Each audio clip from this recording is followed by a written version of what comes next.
welcome to the Cats and Bolts podcast. It's episode number 16, and we're broadcasting from the beautiful Podcast Junkie studio in downtown Boca Raton, Florida, where we talk NHL hockey with a Florida twist every single week, coming off a very hot episode last week with Peter Worrell. I still think it was my favorite, but I'm Rod Peterson. Serena Taylor's with us, the beautiful and talented co-host, and the one that has not stirred up a lot of crap over the past few episodes. And what's going on? You're slacking. You're taking it easy. You're not taking anybody off, Serena. It sounds like it's time. I didn't have a chance last week with Peter.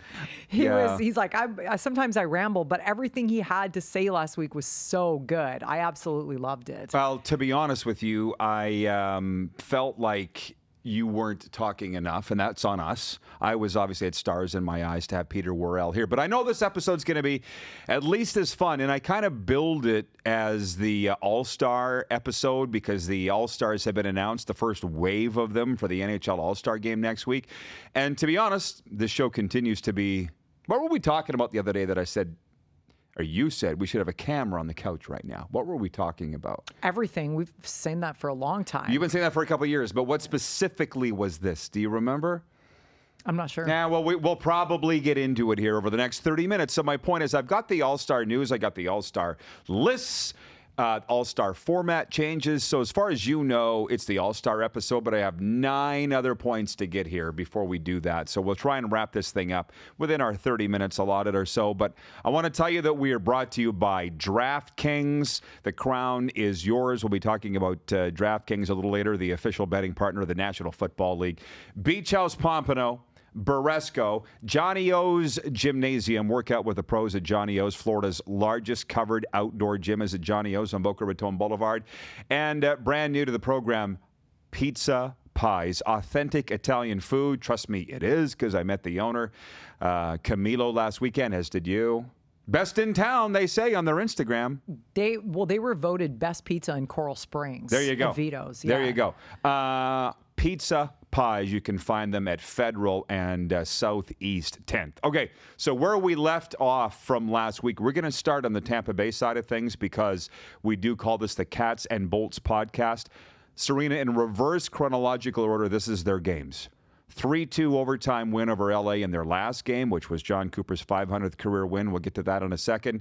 And then a 7-3 loss in Boston, a 4-1 win at Minnesota, and a 4-3 home win versus Montreal. And as we come into this week, they're 8th in the conference, like second wild card spot.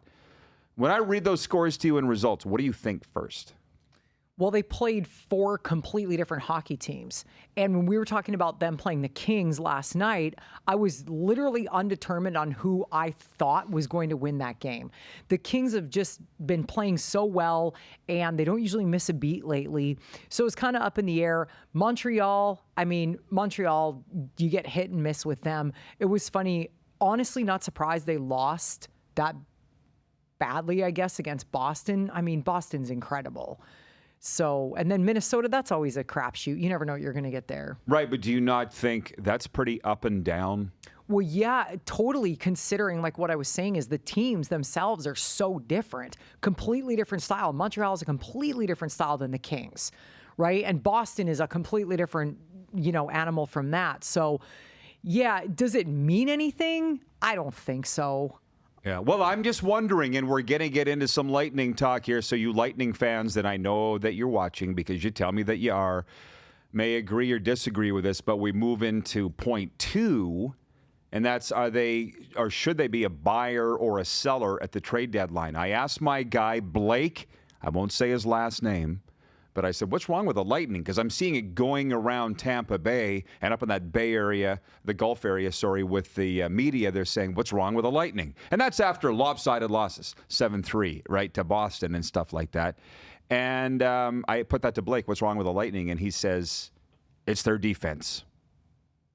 So if that is a problem with them, should they be a buyer at the trade deadline and do something to augment their lineup to get into the playoffs? Well, that's a tough conversation for Tampa just because of where they are with the salary cap and everything. It's like, if you want to move somebody to get defense, what do you do?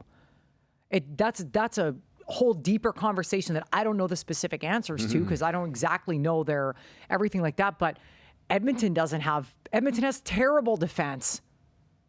So it's like everybody has weak defense. But Tampa's not used to struggling defensively or offensively. So when things like this happen, they start to see the glitches right away. I think in Edmonton, we're just so used to the defense being and goaltending being terrible on and off for the last 20 years. Doesn't matter. But yeah, it could be the defense. But kind of going back to what you were asking, should they be? I don't know. I wouldn't make a lot of moves if I was them because I really think it's too complicated for them.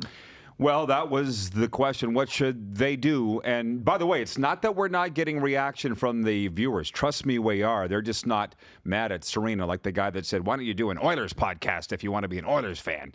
Which I just thought was funny. I didn't hear that. Didn't I tell you that? Yeah, it was some guy from here, which is fine. Thank you for watching. I thought I told you that. No. But I also had the Panthers fans saying, thanks for the podcast. There's nothing else out there. So we're going to get to the Panthers coverage in a second. But my third point is this, because you wanted to talk about this on the show. You won't remember because you've had 8 million things run through your mind since you said it. But with these trade rumors right now, I opened up my phone this morning. The very first thing I saw was some Winnipeg Jets fan discussion Facebook group. And it said, Winnipeg should go after Steven Stamkos. We're the number one team. He's on an expiring contract. And who wouldn't want Steven Stamkos? I'm like, Stamkos? Where did that even come from? He's not even available. And TSN came out with their top trade bait targets today. And Stamkos wasn't even on it. Why would he be? Listen, it was probably just a fan that said like, hey, this, because let's look at both sides of this. Logically, that's not a stupid thing for Winnipeg or their fans to think, right? Yes, he's on an expiring contract. Is it going to happen? No, probably not. But Winnipeg thinks they are king shit now because they're number one in the league. And now it's like everybody's got to come here. Got to remember, Stamkos ain't going to go play in Winnipeg. But are we getting into the discussion about the trade rumor situation that we talked about? Yeah, that's kind of what the segue is. And the thing is, you're saying it's the fans, and that's fine. Fans can have a podcast, fans can have a Facebook group, but I'm like, be real. Stamkos isn't going anywhere. He's not. He's not on the trade bait list from TSN, and those guys know. So do they, though? Do they? They don't know squat. It's the conversation that we had over the last couple of days. When was the last time any of you that actually pay attention saw a trade rumor that came true? They never come true. Nobody predicted at the trade deadline that Ryan Smith was going to get traded from Edmonton. Nobody predicted that. Nobody saw it coming. There's not one trade rumor that's ever come true. All of a sudden, guys go somewhere else. You really think the general managers in the National Hockey League are leaking who they're talking to? No. TSN doesn't know squat, just like any other reporter doesn't know squat. They're making stuff up so that if all of a sudden they get it right, they look like a freaking genius. And they're not. They're just making it up. They're speculating. That's why it's a rumor. Well, which every network does, and we see it with the NFL here in the States. Same thing, but a bit on point, I guess. You brought this point up. A very good friend of ours that we will not name said, Patrick Kane's coming to the Panthers. Yeah, that was your thing about this, right? Yeah, this is a guy that should be in the know and was wrong. Well, and the first thing out of my mouth was like, that's not going to happen, just because it never does. Did anybody see Kane going to Detroit? No. That's my point. It never works out that way. And yet, when you know somebody's going to be traded, last year they knew Kane was going to be moved somewhere. That's my point. He ended up going to the Rangers. I'm just saying Stamkos should not be on any list of a players going anywhere. I don't know if TSN's going to be right. They've got the Flames' Elias Lindholm as the number one target. Who knows if he's going to go or not? I mean, I kind of understand what they're doing. It's for viewers. It's for clicks. You get that. Absolutely. You're not arguing that. No, not at all. When they sit down and they have, well, they used to have guys like Bob McKenzie and that talking about, these are people that know hockey. These are people that know what's going on. They know the ins and the outs of the contracts and whatever else. But all they can do is speculate. What gets up my ass is when there's this guy's on here saying, it looks like this person could be going here and this person's going here. Like, dude, you don't know. Come on. Well, okay. Well, I have more time for those guys than the people that run Facebook groups that say Stamkos is going to the Jets. I'm going to move on We do have the Panthers talk coming, but just one more on John Cooper. It's not just enough that he is the third fastest coach to 500 wins in the NHL. Who was ahead of him? Scotty Bowman, and I can't remember the other. I could look it up. But he's the first and only to do it with one team. And when you look at Edmonton blowing out Jay Woodcroft and teams blowing out coaches, the fact that he has been in Tampa so long, I don't know what it is about him. He's got to have a way or something about him. Well, there's definitely a lot of moving parts to that. He's clearly making it work. But I could have coached the Lightning to a Stanley Cup. I mean, look at the team they had. Look at the team Scotty Bowman was given in Detroit. You know, some of those teams. And like in his like retirement years, if you will, Scotty Bowman was still winning Stanley Cups. It's a good team, but not to take anything away from John Cooper, he clearly he garners a lot of respect. It has to be that. It's like any type of workplace. If you can go in and respect your boss, you're going to be a different person. So he creates respect. He demands respect. Why do you think John Tortorella's moved around to 15 teams in the league? Everybody says he's a player's guy, but he's disrespectful to everybody. And Cooper's not. Doesn't seem, well, he talks a lot of shit in the playoffs. Like he says really like. He's also won 2 Stanley Cups. I respect that. I think it's funny. Do you think it's funny? I don't think it's funny because but we have differing opinions on John Tortorella. I don't really have an opinion on Tortorella. All the hockey guys I know like him. That's all that I'm saying. I don't like the way he has disdain for the media, but I also understand, too. There's a lot of losers in the media, so I get it. There are, but are you going to not take a girl to the dance because the last one pissed you off? I'm going to be single for a long time, my friend. What are you reading? I'm looking up that list. Scotty Bowman did it in 825 games. Bruce Boudreau did it in 837 games. Hit 500 wins. Oh, got it. Scotty okay. did it fastest. Boudreau did it second fastest. Cooper third fastest. That doesn't surprise me about Boudreau. Yeah, but again, somebody who's not even working in the league right now. Mm-hmm. It's all relative. So we've learned so far here, what have been on the air about 14, 15 minutes. It's easy to win a Stanley Cup. Yeah, that's exactly what I said. Literally verbatim what I said was it's easy to win a Stanley Cup. Pretty much. Moving on to the Florida Panthers in reverse chronological order. A 5-1 win at the Blues. Matthew Tkachuk, a natural hat trick in the third period. He says the only difference, he hasn't changed anything. He was just waiting for the calendar to change to 2024. That was a rough quote. Before that, an 8-4 win at Colorado in a wild game. That was the night we ate pizza pies in Parkland, and we're watching that game. 8-4 win at Colorado. And then a 4-1 win at Vegas, kind of exercising some demons from losing the Stanley Cup final in 5 last year. And then a 4-1 win at Arizona. The Panthers have won 8 in a row. They're rolling. They are. They're skating. They don't stop moving their feet. That's the biggest thing. It's like when we watch the World Juniors, the team that doesn't stop skating is the team that's going to win. And it's the same thing with the Panthers. They just have not stopped skating. They're that team that's getting guys like, and I'm going to take Tkachuk out of the equation because last night he got 3 goals and that only puts him on 11 for the season. So this is not him included. Other guys are doing their job, like Sam Reinhart, guys you wouldn't expect. You have your captain, Barkov, who's not producing the most amount of points. So you're getting it from other players. I think it was a big thing, and I've said this before, them getting their defensemen back. At the start of the year, they started the team without Ekblad and Monster, and them getting them back did not hurt them, which we knew it wouldn't. It was like what happened to them getting their players back is kind of almost the opposite of what happened to Tampa getting Vasilevsky back. Yeah, I thought they were going to be good no matter what. I had them picked for second in the division. That's where they are. I had the Leafs at number 1. That hasn't happened. But we still got half a season to go. And by the way, with the trade deadline looming, and we're 2 months away from it, I'd like to point out as often as I can, Bill Zito did nothing at the trade deadline last year with the Panthers. That should be a great message to any contending team. I'm not saying every team isn't going to do anything, but I like that. We've talked about that on this show. Do you think the Panthers will or should do anything at the trade deadline? No, everybody's absolutely talking not. about it. No, I don't think so. Why wreck the chemistry you have going on right now? And they got a good one. Yeah, that would be suicide. I mean, yeah, maybe a small trade here and there, but why? There's no reason. Okay, so part of that chemistry is a guy by the name of Nick Cousins.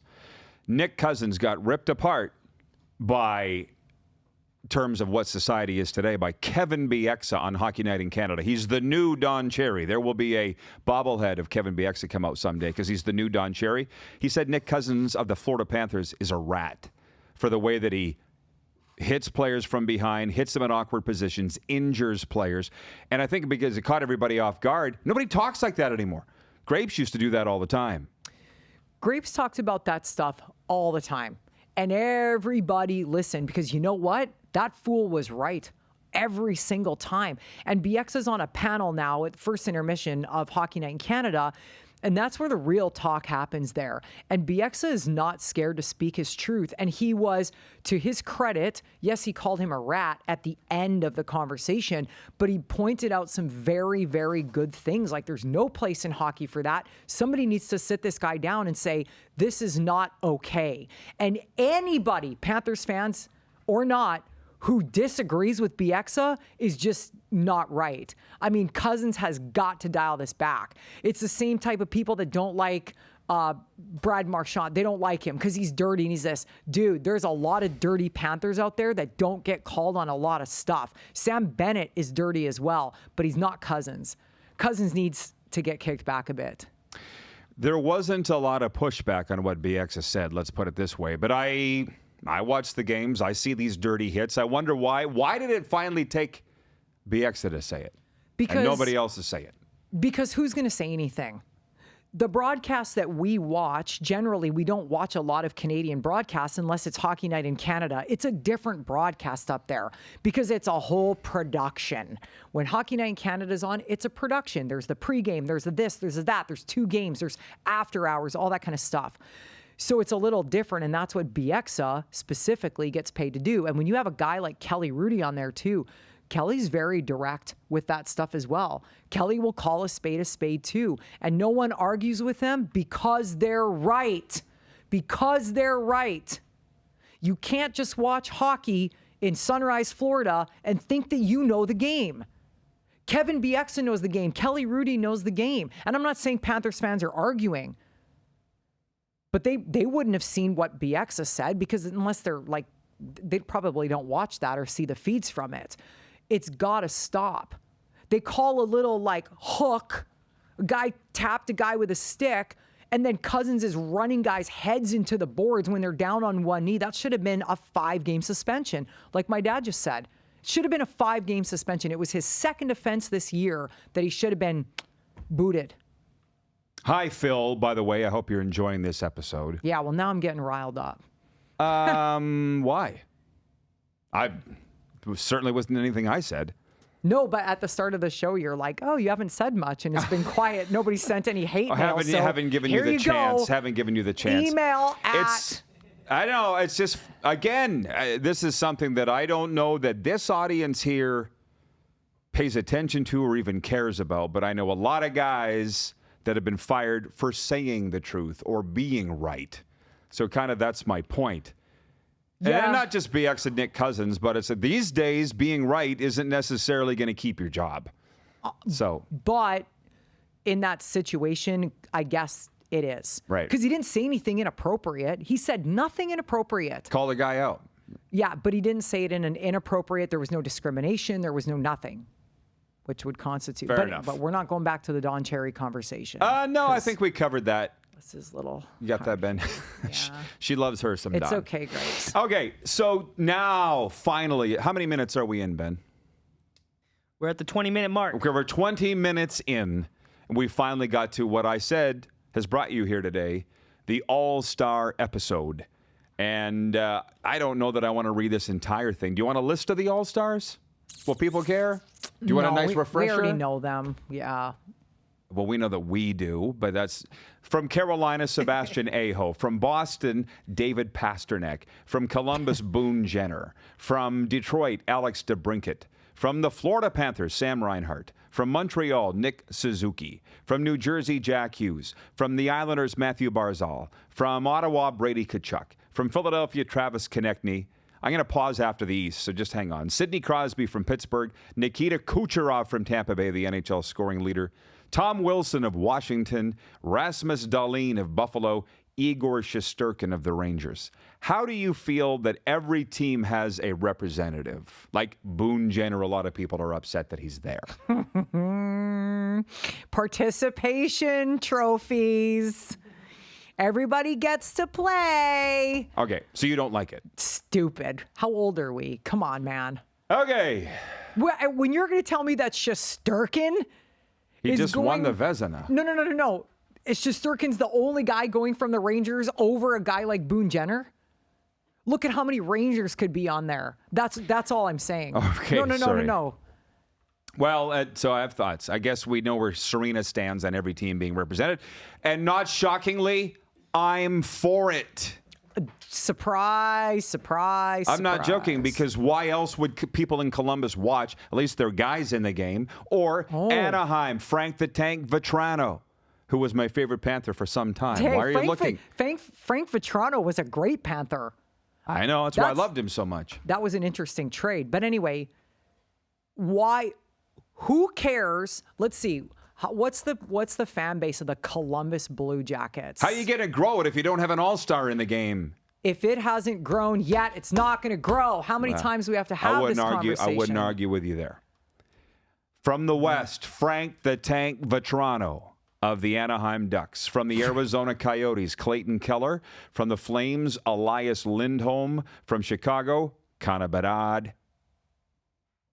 I'll come back on Connor in a second. The next one. Nathan McKinnon of the Colorado Avalanche. Jake Ottinger of the Dallas Stars. Connor McJesus of the Edmonton Oilers. Cam Talbot of the LA Kings. Kirill Kaprizov of Minnesota. Philip Forsberg of Nashville. Thomas Hertel of San Jose. There's another one. Teams lost 12 in a row as we sit here today. Oliver Bjorkstrand of the Seattle Kraken. Robert Thomas of the St. Louis Blues, Quinn Hughes of the Vancouver Canucks, Jack Eichel of Vegas, and Connor Hellebuck of the Winnipeg Jets. That's the first 32 named. That's one per team. The fan voting is up next, which I actually have the leaders of the fan vote. Do you want to jump out with your thoughts now, or do you want to get to the fan vote? Because there's some interesting thoughts on that too. But about who was named already? Well, those what I just read are the only ones named so far. Yeah, so you want my opinion on that or the fan vote? Everything. Again, why does there need to be a guy from every team?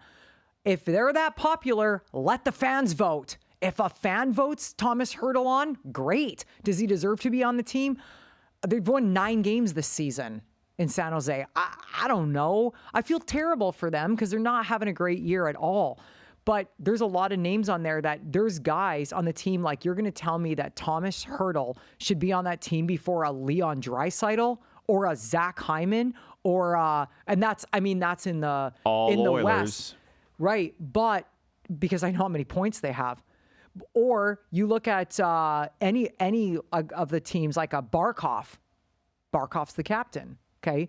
Maybe Reinhart deserves to go over Barkov, but is Barkov any less than Boone Jenner? I mean, it's apples and oranges. I don't know. I guess that's what you would say. And you hear this from the people in sports say, I'll put my league hat on for a second and say it's best for the league to have a player from every. And I've worked in leagues where we've had all-star games, and we've realized how much it hurts when you don't have every team represented. I've seen both sides.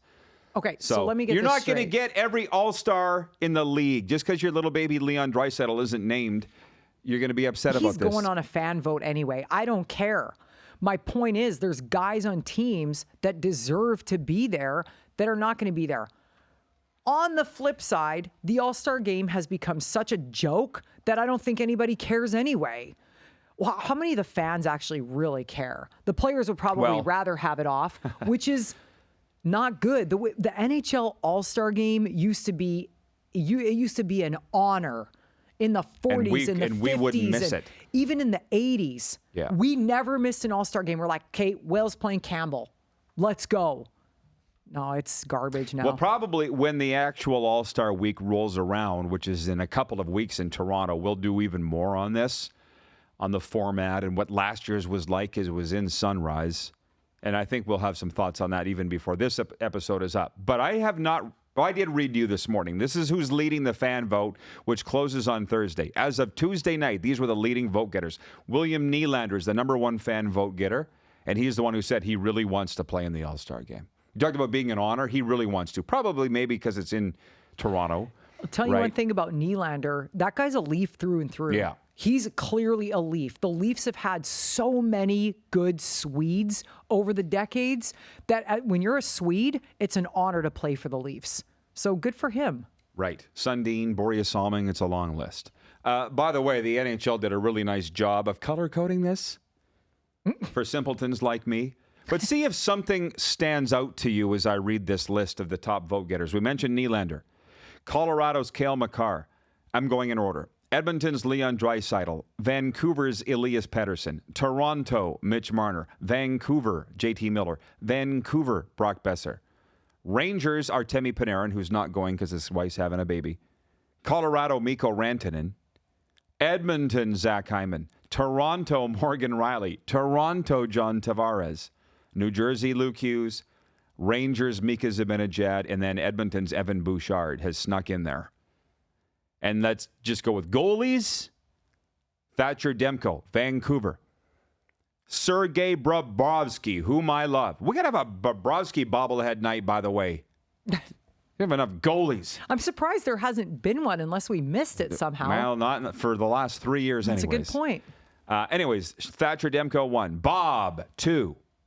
3, Jeremy Swayman of Boston. 4, Alexander Georgiev of Colorado.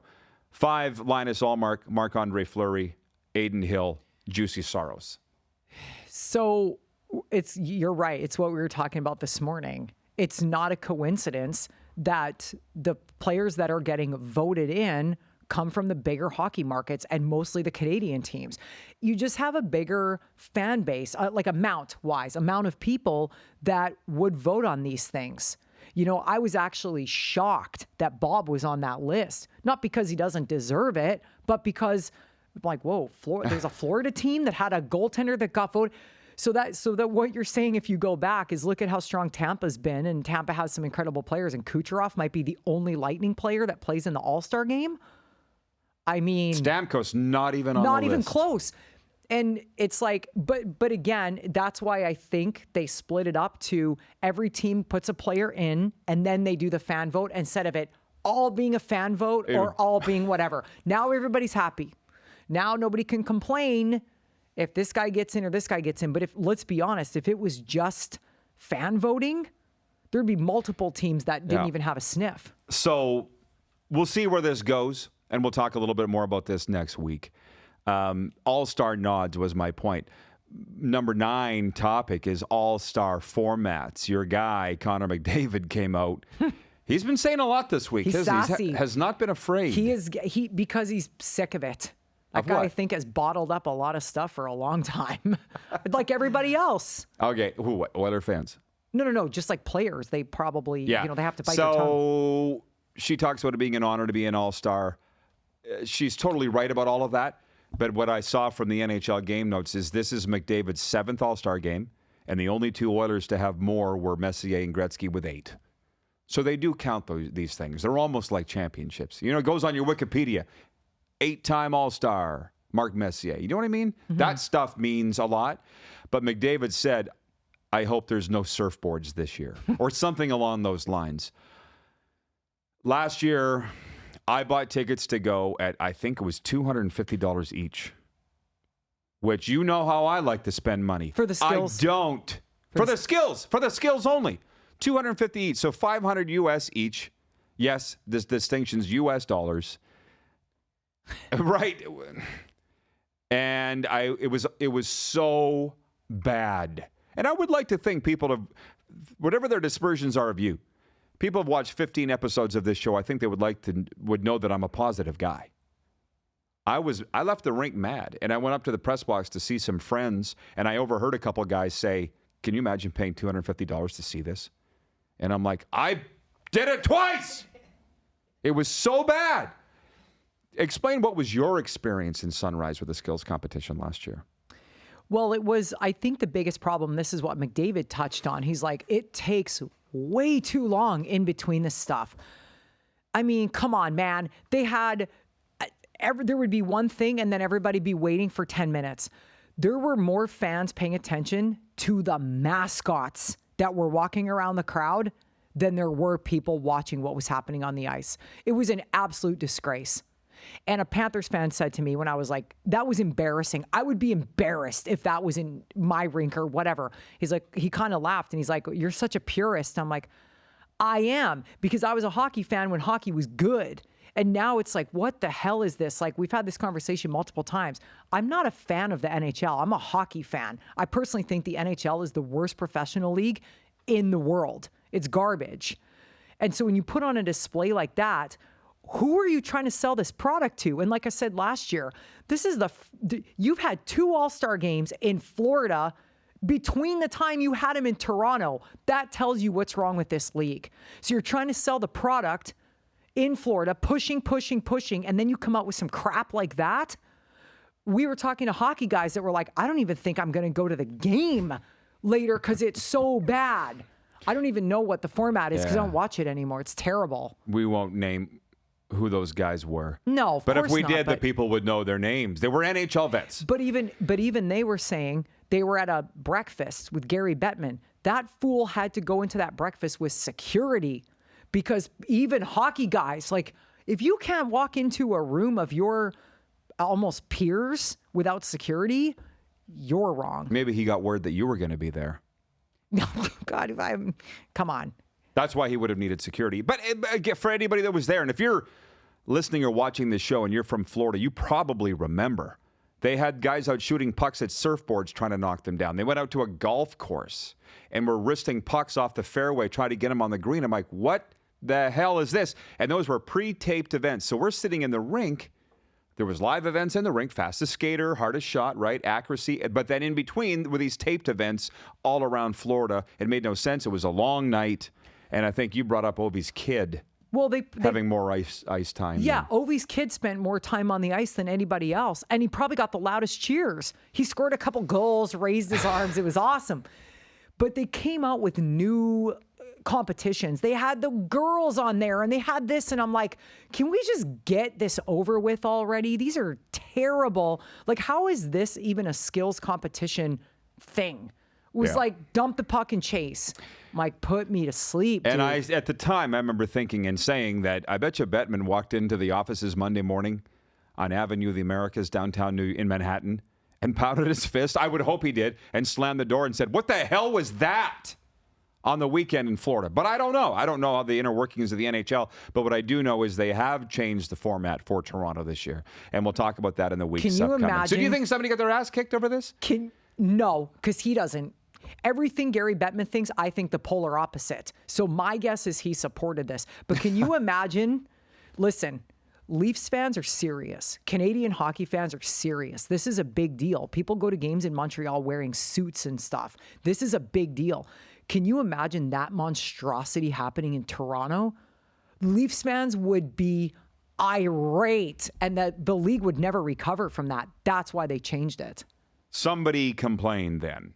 Well, can you imagine the Leafs organizers going, yeah, we're not doing any of that. This is the stupidest thing I've ever seen. That's where I don't know what the inner workings of the NHL are. I'm with you. I know how those original 6 franchises really operate, right? It's about tradition. It's about purists. It's about all that. Yeah. Correct? There's the last thing. Serena laughs a lot. Believe it or not, I'm crusty as hell, but I do laugh a lot. She's very crusty when it comes to these things. But I haven't seen you laugh as hard as you did over this announcement. And I didn't bring my bell out today. Ding. By the way, the producers are Ben Castro and Christian Perillo.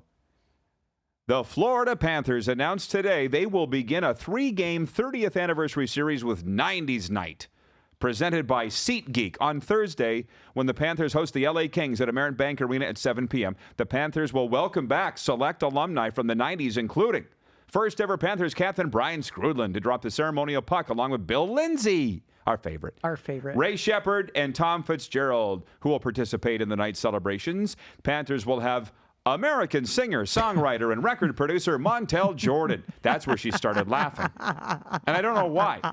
Sing the national anthem and perform a first intermission performance to honor the music and style of the 90s. I loved it the second I heard it. There were a couple of reasons I laughed, and the majority of it was your delivery. The way you read it just there is kind of the way you read it to me. And I was like, what is he going to say? But this goes back to my point. This kind of stuff would never happen like a 90s night or a Star Wars night. That would not happen at the Bell Center in Montreal or in Toronto or in Edmonton or Calgary, Winnipeg, or whatever. That kind of stuff would just not happen. But when the Montel Jordan thing came out, I just burst out laughing because I was not expecting you to say that. And then this is how we do it got into my head, and it's still in my head now. So well, interesting. It's not. We talk about all these things. It's not like the Panthers are struggling to sell tickets. I don't have the attendance figures in front of me, but they're good. They're like top 5, I think, in capacity and attendance. They're not. This isn't a marketing shtick. But for a long time, they had to have Right. a promo every single night. And I think that they are still in that mindset. When you go to a game in Montreal, there ain't no promo nights. You're going to the Habs game. But here, that's what it was for a long time. And I think that's where they still are. But they sell out tickets because, let's be honest, the other teams, every time I go to the game, man, the Rangers game, but half the rink was blue. The Leafs game, half the rink was blue. Habs game, half the rink was French. That's part of it. They have a big rink here, but you're not always going to sell out that rink here if it's just... It's kind of annoying, but a lot of the Southern teams go through that and deal with that. Of course, Right, because so- they don't have a huge fan base, and people are not... They're not going to drive a long way because there's not a million Panthers fans. It's like this little radius, and then Tampa's got this little radius and whatever. And if you live in Jacksonville, if you even care, where are you going to go, right? You're probably not going to drive to a game that often. In Saskatchewan, people drive 6 hours for a football game every week. Well, It's they do it for different. the Dolphins, Right, for sure. But there's a lot of games in the NHL. Maybe if you're a Montel Jordan fan, you would come. I'm telling you, that rink's going to be packed for that guy. All right, and the LA Kings are here for it. And that's going to be a doozy. Oh, it'll be good. Kings will be looking to end a 6-game slide. And that's it. We've reached the end of our time. Thank you for sticking with us, everybody. Thank you, Big Ben. And we'll see you next week right here Stuck him in the eye. on the Cats and Bolts. Right in his mind. Right in his mind. He got him right On in the his Cats mind. and Bolts podcast. If you get that, let us know.